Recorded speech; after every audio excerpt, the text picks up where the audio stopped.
Dhanik Bharat educational institutions inter IIT JEE NEET admission open. Hyderabad లో recent గా చేసిన నేపాల్ హత్య గురించి ఈ వీడియోలో డీటెయిల్ గా చూద్దాం. అసలు ఈ హత్య మరియు దోపిడీని నేపాల్ కు చెందిన సాహు గ్యాంగ్ ప్లాన్ చేసినట్టు పోలీసులు గుర్తించారు.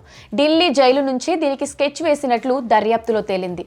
ముంబై, నేపాల్, పాట్నా నుంచి వచ్చిన గ్యాంగ్ ప్రధాన నిందితురాలుగా కల్పనను సాయం చేసుకుని దోపిడీ చేసిన బంగారాన్ని ముంబైలో దాచినట్లుగా తెలుస్తోంది.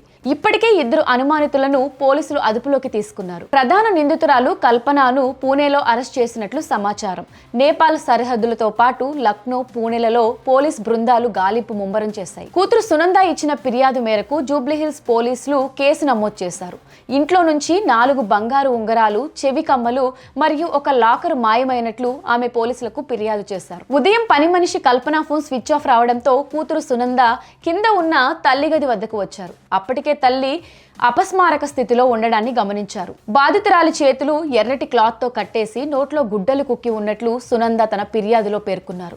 గదిలో బెడ్షీట్లు చెల్లాచెదురుగా కింద పడిపోయి ఉండడంతో పాటు స్క్రూ డ్రైవర్లు కూడా అక్కడ పడున్నాయి. 8 నెలలుగా మాజీ ఐపీఎస్ ఇంట్లో పనిచేస్తున్న కల్పన ఈ కేసులో కీలక నిందితురాలు.